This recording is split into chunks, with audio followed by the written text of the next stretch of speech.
I couldn't believe how much effort I'd put into her birthday party. It was my idea from the start. Every detail, every dollar, every late night spent planning. I wanted it to be perfect for her, my wife of 4 years, the woman I'd built my life around. The venue was this gorgeous rooftop place downtown, with a view of the city skyline that made your jaw drop. I'd ordered a 5-tier cake, chocolate and vanilla swirled together, her favorite. There was a champagne tower, too, the kind you see in movies, with glasses stacked so high they sparkled under the twinkling lights I'd paid extra to have strung up. I even had flowers flown in from halfway across the world, orchids, bright and exotic, because she'd once said they were her dream bouquet. It cost me a fortune, but I didn't care. This was her night, and I wanted her to feel like the center of the universe. I stood there in my best suit, watching her laugh and mingle with our 60 guests, friends, family, people we'd known forever. I was proud. Tired, sure, but proud. She looked beautiful in the dress I'd picked out with her months ago, her hair catching the light just right. I thought, this is it. This is what marriage is about, making her happy. Then she grabbed the microphone. I figured she'd say something sweet, maybe thank me for pulling it all together. Instead, she raised her glass and started talking about Damian Rivera. My guiding light, she called him, her voice loud and clear over the hum of the crowd. The one who's been there for me through the toughest times. I stood there, frozen, my smile stuck on my face like it didn't know what else to do. Damian? The guy she worked with? The one she'd mentioned a few times, always with this casual tone that I never thought twice about? My chest tightened, but I told myself to breathe, to wait it out. Maybe she'd get to me next. She didn't. Instead, she turned to me with this little smirk, like she was about to pull off some big joke. She handed me a gift bag, small and light, and said, "For you, honey." People chuckled, thinking it was cute. I opened it, expecting maybe a watch or a tie, something normal. But no. Inside was a black t-shirt, designer brand, folded perfectly. I pulled it out, held it up, and there it was in bold white letters, divorced. The crowd went quiet for a second, then a few nervous laughs broke through. She grinned like it was the funniest thing in the world, like she'd just won some comedy award. My hands shook as I stared at the word. Divorced. 4 years of marriage. All the sacrifices, all the nights I stayed up late paying bills or planning things like this. And she thought this was edgy? Funny? My throat burned. I felt every pair of eyes on me, waiting for my reaction. I could have yelled. I could have thrown the shirt in her face and stormed off right then. But I didn't. I set the bag down, reached into my pocket, and pulled out the Cartier bracelet I'd bought her as her real birthday gift. It was gold, sleek, expensive, something I'd saved up for because I knew she'd love it. I placed it on the table next to the cake, right where everyone could see it. No words. No fuss. I just turned and walked out. The air hit my face as I stepped outside, sharp and cold, but I didn't stop. I heard the chatter fade behind me, the clink of glasses, the hum of confusion. I kept walking, my shoes clicking against the pavement, my heart pounding so hard I thought it might break my ribs. I didn't know where I was going yet, but I knew one thing for sure. I wasn't going back in there. Not for her. Not for anyone. That t-shirt wasn't just a joke. It was a declaration. And I wasn't about to stand there and take it. The night air slapped me hard as I stepped out of that rooftop party, my tie flapping loose in the wind. I didn't even make it 10 steps before I stopped, my hands clenched into fists. I'd left the bracelet on the table, her birthday gift, the one I'd spent months picking out, the one I'd imagined her wearing with that big smile she used to give me. It was sitting there, abandoned, like some kind of trophy for her little stunt. And that t-shirt, divorced, kept flashing in my mind, those white letters burning holes into my skull. I couldn't leave it like that. I couldn't let her have the last word, not after she'd humiliated me in front of everyone we knew. So I turned around.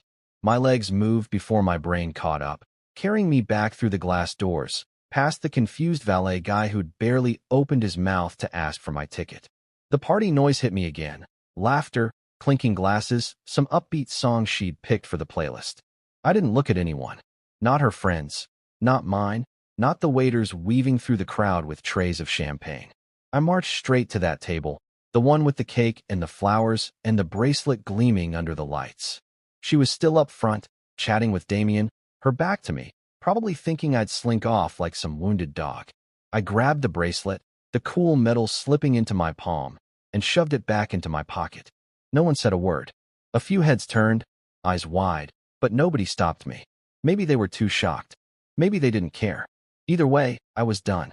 I walked out again, this time for good. The valet had my car ready by then. A black sedan I'd bought 2 years ago, one of the few things I'd insisted on keeping when she'd pushed for that overpriced SUV she wanted instead. I slid into the driver's seat, slammed the door, and just sat there for a minute, staring at the dashboard. My phone buzzed in my pocket. I ignored it. The engine hummed to life, and I pulled out onto the street, the city lights blurring past me like they didn't even matter. 5 minutes later, it started. The first call. My phone lit up on the passenger seat, her name glowing on the screen. I didn't pick up. It rang out, went silent, then lit up again, and again. By the time I hit the highway, it was nonstop, buzz after buzz, her name stacking up in missed call notifications. I glanced at it once, just long enough to see the number climb. 10 calls. 20. 50. I kept driving, the road stretching out dark and empty ahead of me. My hands gripped the wheel so tight my knuckles turned white. What did she want? To apologize? To laugh some more? To explain why she thought handing me that t-shirt in front of everyone was okay? I didn't care. Not anymore. The phone kept going, relentless, like she thought she could wear me down if she just tried hard enough. I pulled into my usual parking spot outside our apartment. No, my apartment now, and checked the screen. 157 missed calls. All from her.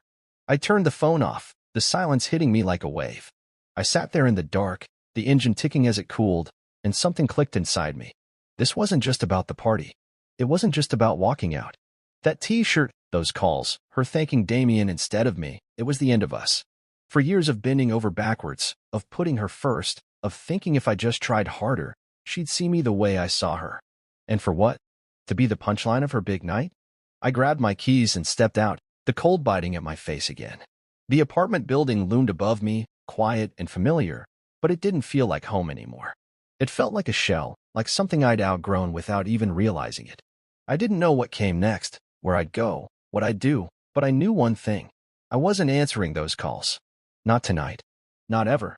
I'd left the party, sure, but I'd left the marriage too. And she could keep calling all she wanted. I was already gone. I woke up the next morning on a lumpy couch in Theo's spare bedroom, the kind of place that smelled faintly of old coffee and dust. My suit jacket was crumpled on the floor, my tie slung over a chair like a dead snake. I'd driven straight to his place last night after leaving the party, my phone still off, those 157 missed calls locked away in the dark. Theo didn't ask many questions when I showed up, just opened the door, handed me a beer, and let me crash. Now, sunlight crept through the blinds, slicing across the bare walls, and I lay there staring at the ceiling, trying to figure out what the hell had happened to my life. Theo shuffled in, his hair a mess, carrying 2 mugs of coffee. He set one on the table next to me, the steam curling up in lazy swirls, and sat down in an armchair that creaked under his weight. "You don't come back from something like that," he said, his voice low and certain, like he'd already thought it through. I didn't answer right away. I just took the coffee, the heat burning my fingers through the mug, and let his words sink in. He was right. I knew it the second she handed me that t-shirt, divorced, like it was some clever little gift. But it wasn't just the shirt. It was everything before it, all the pieces I'd ignored because I loved her, because I thought that's what you do when you're married. I sipped the coffee, bitter and strong, and my mind started replaying it all. The time she'd asked me to move cities for her job, promising it'd be worth it. I'd left a good gig behind, packed up our life, and followed her. Then there were the promotions I'd turned down because they'd mean less time at home, and she didn't like that. "We're a team," she'd say, and I'd nod, thinking it made sense. Vacations, too. I'd skip them, working extra shifts so she could chase her dreams, fly off to conferences, build her career. I never complained. I figured it was my job to support her, to be the steady one while she shined. And she did shine. People loved her charm, her laugh, the way she could light up a room. I loved that about her too. But last night, under those twinkling lights I'd paid for, she'd lit up for someone else. Damien Rivera. Her guiding light. Not me. I set the mug down, my hands still shaky from the night before, and looked at Theo. "I gave her everything," I said, my voice rough, like it hadn't woken up yet. He nodded, leaning back in the chair. "Yeah, man. And she gave you a t-shirt." That stung, but it was true. I thought about the party again, 60 people, all watching her toast Damien, all seeing her hand me that bag. I wondered what they thought. Did they laugh because they agreed with her? Did they feel sorry for me? Or did they just not care? I'd spent so long trying to make her happy, to make us work, and in one night, she'd turned me into a joke. The spare room felt smaller then, the walls pressing in, and I stood up, pacing to the window. Outside, the city was waking up, cars honking, people rushing to work. My life used to feel like that, busy, purposeful, moving forward. Now it was just me, standing still, holding a coffee mug and a bruised ego. Theo watched me, sipping his own drink, not pushing me to talk. He didn't have to. We'd been friends since college. He knew me better than most. What now? He asked finally, breaking the silence. I didn't have an answer. Not yet. But as I stared out at the skyline, something shifted. I wasn't the guy who waited around anymore, the one who nodded and smiled while she called the shots. That guy walked out last night. The bracelet was still in my pocket. I felt its weight against my leg, a reminder of what I'd taken back. Maybe Theo was right. You don't come back from something like that. But maybe you don't have to. Maybe you just keep walking, figure out who you are without the weight of someone else's spotlight. I turned to him, my jaw tight. I'm done being disposable, I said. He raised his mug. Good. About time. I didn't turn my phone back on for 2 days after the party. Those 157 missed calls sat there, waiting, but I wasn't ready to face them, or her. I stayed at Theo's, sleeping on that creaky couch, waking up to the sound of his coffee maker gurgling in the kitchen. It was quiet there, simple, and for the first time in years, I didn't feel like I had to be anywhere or do anything for someone else. But I couldn't hide forever.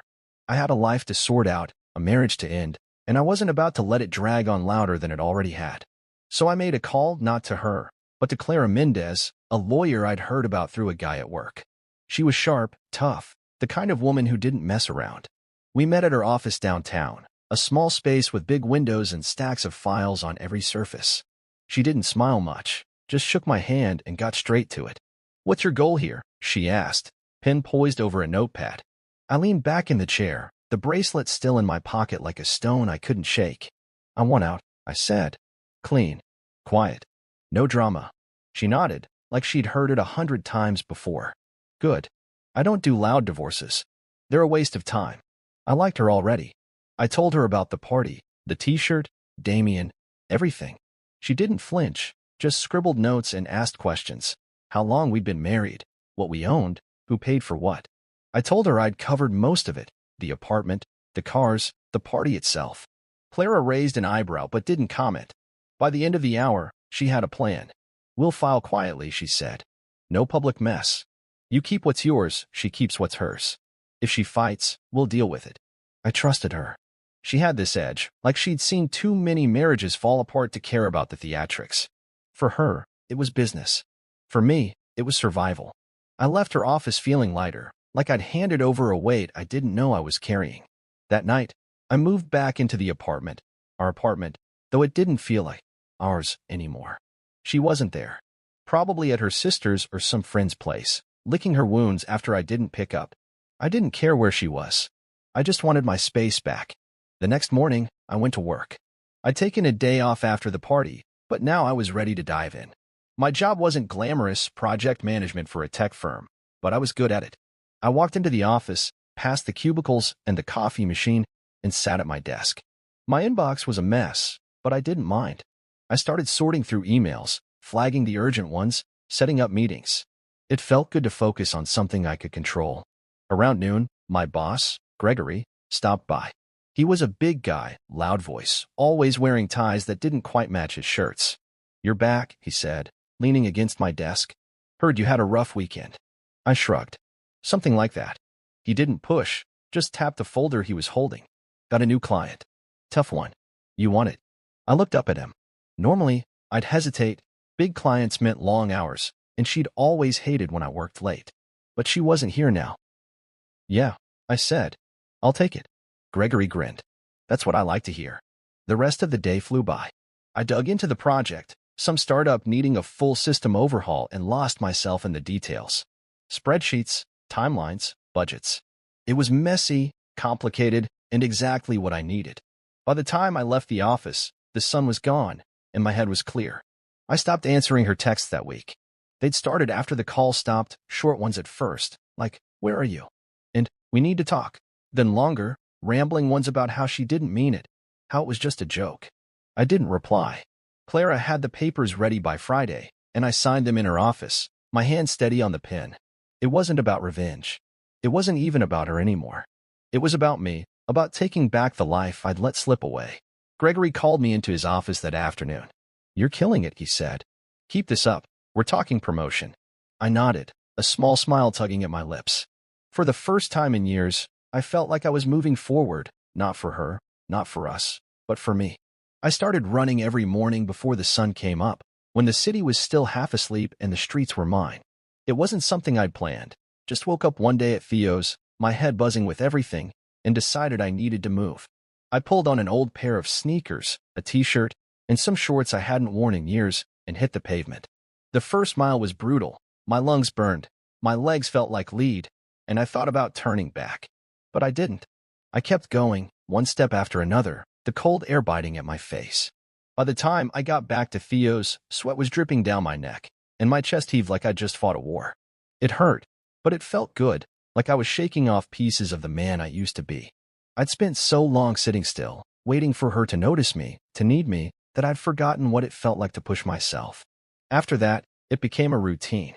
Up at 5, out the door by 5:15, running through the dark until the sky turned gray. Mile after mile, I shed the weight of it all, the party, the t-shirt, the years of saying yes when I should have said no. I moved out of Theo's that week, back into the apartment full-time. She still wasn't there, and I didn't ask where she'd gone. Clara had served her the divorce papers by then, so maybe she was hiding out, figuring out her next move. I didn't care. I started changing things, threw out the throw pillows she'd picked, the ones I'd always hated, and replaced them with a plain gray blanket. I rearranged the furniture, turned the living room into something that felt like mine. It wasn't just about the space, though. It was about me. I set up a corner by the window with a small desk, a lamp, and a stack of notebooks.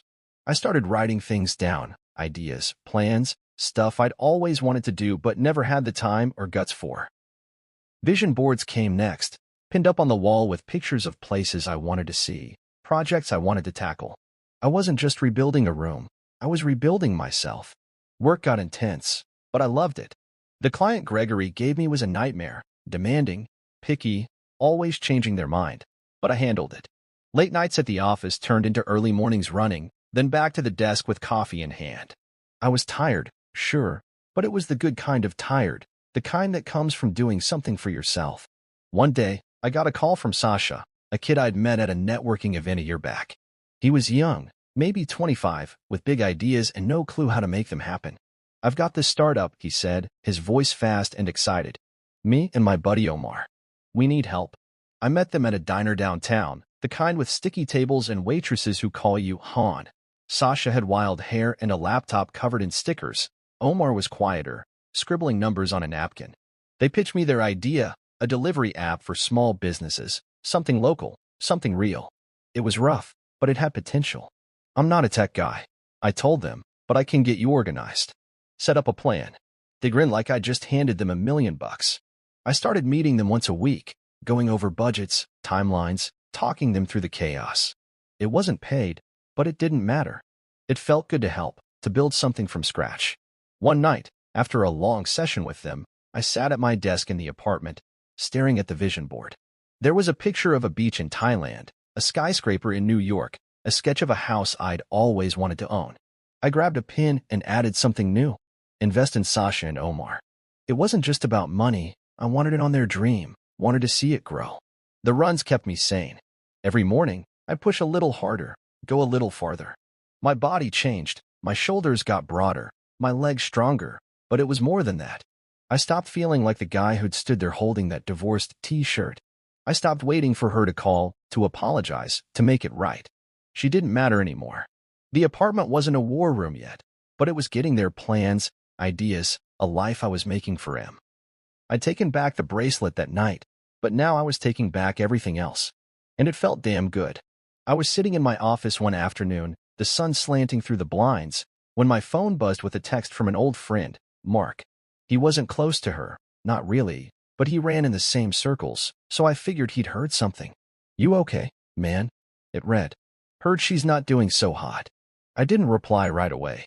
I leaned back in my chair, the hum of the office around me, phones ringing, keyboards clacking, and thought about it. Not doing so hot? Good. I didn't wish her harm, but I wasn't about to cry over her either. I'd been pouring everything into my own life lately. Work, running, Sasha and Omar's startup, and I felt stronger than I had in years. If she was stumbling, that was on her. Mark texted again an hour later. Damien quit. She's scrambling at work. That got my attention. Damien Rivera, her guiding light, the guy she'd toasted at the party while I stood there like an idiot holding that T-shirt. He'd resigned? I didn't know the details, Mark didn't either. Just said it was sudden, but I could picture it. She'd leaned on him, built her whole image around him, and now he was gone. I didn't smile, but I didn't feel bad either. I went back to my spreadsheet, the numbers blurring for a second before I refocused. Work was my anchor now. Gregory had me leading 2 more projects, big ones, and the word promotion kept floating around. I stayed late that night, the office emptying out, just me and the glow of my computer screen. I liked the quiet. It gave me room to think. The next day, another friend, Lisa, called. She was closer to her, one of those mutual connections I hadn't cut off yet. She tried a podcast, Lisa said, her voice hesitant, like she wasn't sure I'd want to hear it. It tanked. 1 episode, and people hated it. I was driving home, the phone on speaker, the city lights streaking past. Huh, I said, keeping it short. Lisa kept going. She's posting online again too, trying to get her followers back, but it's not working. People keep bringing up the party. I gripped the wheel a little tighter. The party. That damn T-shirt. I didn't say much, just let Lisa talk until she trailed off. Thanks for the update, I said, and hung up. I didn't need to hear more. She was falling apart, piece by piece, and I wasn't surprised. She'd always been good at shining when things were easy, when someone else, me, Damien, whoever, was holding her up. Now the props were gone, and she didn't know how to stand. Meanwhile, my life was taking off. Gregory called me into his office a week later, slapped a folder on his desk, and said, "You're speaking at a seminar next month. Local business thing. They asked for you." I blinked. Me. He laughed, that big, booming sound of his. "Yeah, you. You're killing it lately. People notice." I walked out of there feeling 10 feet tall. A seminar wasn't huge, but it was mine, something I'd earned. Then came the big one. An email landed in my inbox from a guy I'd met at a conference years back, some hotshot professor type. "We're hosting a business summit in Dubai," it said. "Love for you to guest lecture. Your name's been coming up." Dubai. I stared at the screen, the words sinking in. I'd gone from the guy who paid for her party to the guy getting invites halfway across the world. I said yes, obviously. That night, I met Sasha and Omar at the diner again. Their app was moving slow, messy, but moving, and I'd put some money in, a small chunk from my savings. "You're like our secret weapon," Sasha said, grinning over his fries. Omar nodded, quieter but just as excited. I felt useful, needed, in a way I hadn't with her. Back at the apartment, I added Dubai to my vision board, right next to Thailand and the house sketch. The runs kept me steady, every morning, pounding the pavement, my breath fogging in the cool air. I was up to 6 miles now, my body leaner, my mind sharper. She was fading, her job, her podcast, her online clout, and I was rising. Seminars, lectures, startups. The world that used to spin around her was turning toward me, and I wasn't looking back. I didn't hate her. I didn't even think about her much. But knowing she was struggling while I was climbing, that felt like justice, quiet and clean, the kind I didn't have to fight for.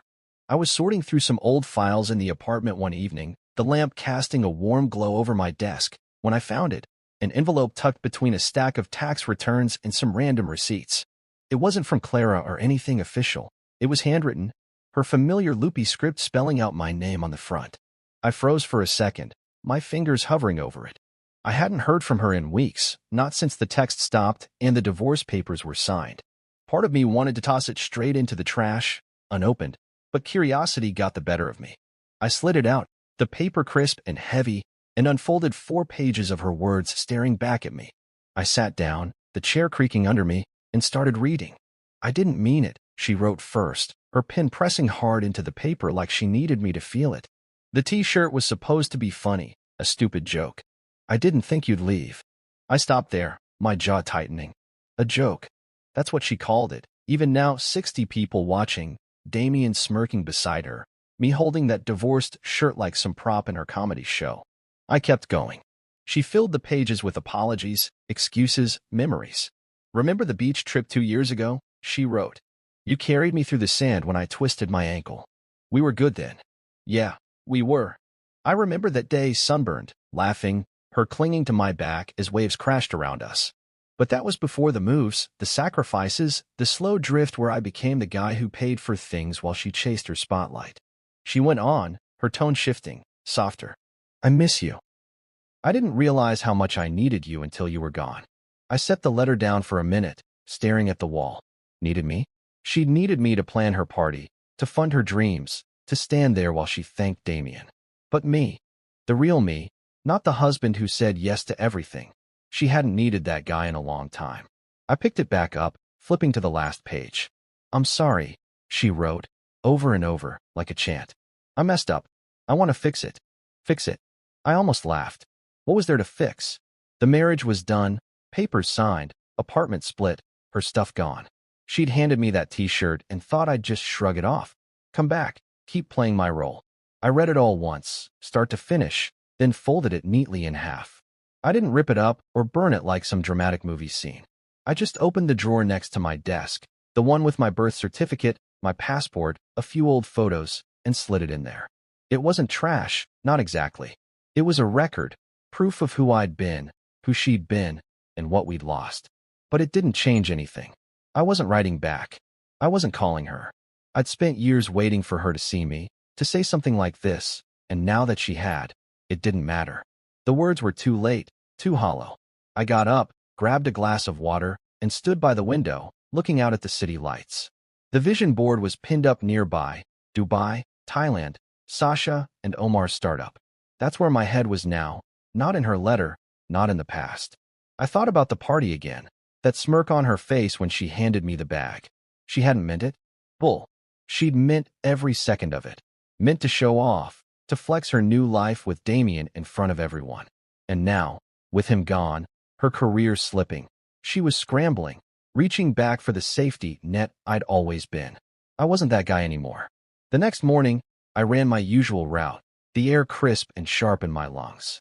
6 miles turned into 7, my legs pumping harder, my mind clear. I didn't think about the letter. I thought about the seminar next week, the lecture in Dubai, the app launch with Sasha and Omar. When I got back, I showered, dressed, and headed to work. Gregory stopped me in the hall, grinning. You're on fire lately, he said. Keep it up. I nodded, feeling the weight of it. Not her weight, not anymore, but mine. The letter stayed in the drawer, a ghost I didn't need to fight. She could miss me all she wanted. I was done missing her. I started writing one night after a long day at work, sitting at my desk with a beer in hand and the city humming outside my window. It wasn't planned. Just grabbed a notebook and let my thoughts spill out. At first, it was messy, raw, all about the party, the t-shirt, those 157 missed calls. I wrote about how it felt to stand there, humiliated, while she smirked and the room laughed. I wrote about walking out, taking the bracelet back, driving away. It wasn't for anyone else. Just me, a way to get it out of my head and onto paper. But the more I wrote, the more it turned into something else. It wasn't just about her or us anymore. It was about what came after, running every morning, rebuilding my life, saying no to the old me who'd waited around for her approval. I filled pages with it, night after night, the words piling up like bricks in a wall I was building around myself. One evening, after a run, I typed it all into my laptop. It felt different seeing it on the screen, cleaner, sharper. I didn't know why, but I hit publish on a random blog site, no name attached, just some anonymous guy's story. I called it 157 missed calls, not because I wanted her to see it, but because it fit. Then I forgot about it. A week later, I checked the site. There were comments, dozens of them. This is my life, one said. I felt every word, said another. People I didn't know, from places I'd never been, were reading it, connecting to it. I sat there, staring at the screen, my heart thumping. It wasn't just my story anymore, it was theirs too. I kept writing. Every few days, I'd post something new, how I started running to feel alive again, how work became my lifeline, how I stopped caring what she thought. The blog grew. Hundreds of views turned into thousands. Emails started coming in, people thanking me, asking questions. How did you move on? One asked. What do you do when you feel stuck? Another wrote. I answered them, not as some expert, but as me, someone who'd been there, who'd figured it out one step at a time. It wasn't about her falling apart or me getting revenge. It was about choosing myself, about waking up every day and building something new. One morning, over coffee with Theo, I told him about it. It's a blog, I said, shrugging like it was no big deal. People like it. He raised an eyebrow, smirking. You're a writer now? Mr. Big Shot. I laughed. Nah, just a guy with a laptop. But it was more than that. The next week, a woman stopped me at a coffee shop downtown. Are you the 157 guy? She asked, her eyes wide. I froze, cup halfway to my mouth. Maybe. She smiled. I read your stuff. It got me through my breakup. Thank you. I didn't know what to say, just nodded, mumbled something about being glad it helped. She walked away, and I sat there, stunned. It was real now, not just words on a screen. People were finding me, recognizing me. The blog turned into a movement. I started a newsletter, then a social media page. 157 missed calls became a thing. Readers called it that, shared it, made it their own. Companies reached out, asking me to speak, to write for them. I said yes to a few small gigs at first, like a local workshop where I talked about rebuilding after betrayal. 50 people showed up, hanging on my words, clapping when I finished. Then bigger ones came: panels, podcasts, a guest post for a magazine. I wasn't anonymous anymore. I put my name on it, owned it. Sasha and Omar got in on it too. You should brand this, Sasha said one night at the diner, his laptop open to the app's latest numbers. T-shirts, man. Not divorced, but something better. I laughed, but he was serious. We tossed ideas around, and I liked it, not for money, but for meaning. Rebuilt, I said finally. That's the word. They nodded, and a week later, I had a prototype, a black shirt, simple white letters, rebuilt. It wasn't about her. It was about me, about everyone who'd read the blog and found their way back. The movement grew, and I grew with it. I wasn't just the guy who walked out anymore. I was the guy who kept going. It was pouring rain one evening when I heard the knock on my apartment door. I was in the middle of tuning my guitar, something I'd picked up again after years of letting it gather dust. The sound was sharp, insistent, 3 quick raps over the drumming of water against the windows. I set the guitar down, my stomach tightening for no reason I could name, and walked over. When I opened the door, there she was. No umbrella, no coat, just her standing there, soaked to the bone. Her hair clung to her face, mascara streaking down her cheeks, and for a second, I didn't recognize her, not the polished version I'd known, the one who'd smirked at me under those party lights. She looked small, fragile, like the rain had washed away everything she used to be. Can I come in? She asked, her voice barely above a whisper. I didn't say anything at first, just stepped aside and let her walk past me. She dripped onto the floor, leaving little puddles by the couch, but I didn't care about that. I shut the door and turned to face her, arms crossed, waiting. She didn't sit, just stood there, hugging herself like she was cold. I miss you, she said finally, her eyes locked on mine. We were good. I didn't move, didn't blink. The words hung there, heavy and wet, but they didn't hit me like they might have once. No, I said, my voice steady. I was good. You were lucky. She flinched, like I'd slapped her, and then the tears came, quiet at first, then louder, her shoulders shaking. I messed up, she said between sobs. I know that. The party, Damien, all of it. I was stupid. I didn't mean to lose you. I watched her, this woman I'd loved for years, crying in my living room, and I waited to feel something: anger, pity, anything. But it didn't come. I'd already felt it all: the hurt, the betrayal, the slow burn of realizing I'd been invisible to her. I'd mourned us months ago, mile by mile on those morning runs, page by page in my blog. She kept going, words tumbling out. I thought I could do it without you. The job, the podcast, everything, it's gone now. Damien left, and I'm drowning, and I need you. There it was again, need. She needed me now, when her world was falling apart, when the spotlight she'd chased had flickered out. I stepped closer, not to comfort her, but to make sure she heard me. You didn't need me when you handed me that T-shirt, I said. You didn't need me when you thanked him instead of me. You don't get to need me now. Her face crumpled, and she sank onto the couch, hands covering her eyes. I didn't sit. I stood there, looking down at her, and saw it all: the party, the calls, the letters she'd sent. This was her last play, her final shot at pulling me back. But I wasn't that guy anymore. "I'm sorry," she whispered, over and over, like it could change something. I didn't say anything else. What was there to say? She'd made her choice that night, and I'd made mine when I walked out. The rain kept pounding outside, a steady roar that filled the silence between us. After a while, she stood up, wiping her face with her sleeve. "I'll go," she said, her voice small. I nodded, opened the door, and watched her step back into the storm. She didn't look back, just disappeared into the dark, the rain swallowing her up. I shut the door, locked it, and stood there for a minute, listening to the quiet. It was over, really over. Not the divorce, not the papers, but the part of me that still wondered if she'd come around. She had, and it didn't matter. Later that night, I called Theo. "You free?" I asked. He was, so I grabbed my guitar and headed to his place. The rain had slowed to a drizzle by then, the streets slick and shiny under the streetlights. We ended up on his rooftop, the city sprawling out below us, damp air cool against my skin. I played a few chords, he tapped a beat on the railing, and we didn't talk about her. We didn't need to. The music filled the space, rough and simple, and for the first time in a long time, I felt peace, not the loud kind, but the quiet, steady kind that settles in your bones. She was gone, and I was still here. I stood backstage in Milan, the hum of the crowd seeping through the heavy curtain, my hands steady but my heart thumping just a little faster than usual. It was a year to the day since that night, the party, the t-shirt, the moment I walked out and took my life back. Now I was here, in a sleek conference center halfway across the world, about to give a keynote speech to a packed auditorium. Rebuilding after betrayal, they'd called it, and my name was on the program in bold letters. I adjusted my tie, smoothed my jacket, and took a deep breath. The stage manager gave me a nod, and I stepped out into the lights. The applause hit me like a wave, hundreds of faces looking up, waiting. I walked to the mic, the click of my shoes loud in my ears, and for a second, I saw it all again, the rooftop venue, her smirk, that divorced shirt in my hands. Then I smiled. I once paid for a birthday party where I received a t-shirt labeled "Divorced." I started, my voice clear and strong. The crowd laughed, a soft ripple, but I didn't pause. 5 minutes later, I took back the gift I gave her, and my entire life with it.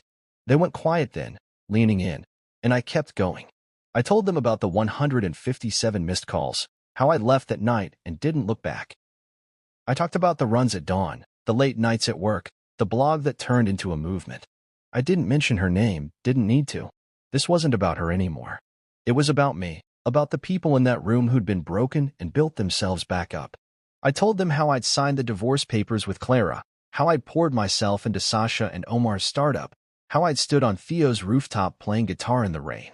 "Betrayal doesn't end you," I said, looking out at them. "It's a door. You decide if you walk through it." The words flowed, easy and true, and when I finished, the applause roared, loud, long, thundering through the hall. I stepped back, my chest tight but not with pain, with something else, pride, maybe, or just the weight of knowing I'd made it. Backstage, people swarmed me, organizers, attendees, a guy with a podcast mic asking for a quick interview. I said yes to him, to a few others, shaking hands, smiling, feeling the energy of it all. Later, I sat in my hotel room, the Milan skyline glittering outside, and pulled out my phone. I scrolled through the blog's comments, new ones from that day, people who'd been in the audience. "You changed my life," one wrote. "I'm walking through that door," said another. I set the phone down and leaned back, the quiet settling in. A year ago, I'd been the guy who paid for everything, the cake, the flowers, her dreams, only to walk away with nothing but a t-shirt and a bruised ego. Now I was here, speaking in Milan, with Dubai behind me and more invites piling up. Sasha and Omar's app had launched last month, and I'd worn the rebuilt shirt at their party, grinning as they toasted me. Theo had texted me that morning. "1 year? Man, you're a legend." I didn't feel like a legend. I felt like me stronger, sure, but still the guy who liked coffee too bitter and runs too long. The bracelet was still in my desk drawer back home, next to her letter, but I hadn't looked at it in months. It didn't matter anymore. She didn't matter. I'd heard through Lisa she'd moved somewhere new, started over, but I didn't ask for details. That chapter was closed. I got up, poured a glass of water, and stood by the window, the city sprawling out below me. The horizon stretched wide, endless, and I thought about what came next, more speeches, maybe a book, helping Sasha and Omar grow their business. The blog was a brand now. 157 missed calls, a rallying cry for people like me who'd turned pain into power. I'd answered one call that night, the one I made to myself when I walked away. It wasn't about revenge, never had been. It was about reinvention, about choosing to keep going when the world expects you to fall. The crowd's applause still echoed in my head, not for her, not for us, but for me. I raised my glass to the skyline, a silent toast to the man I'd become, and knew I'd never stop walking forward.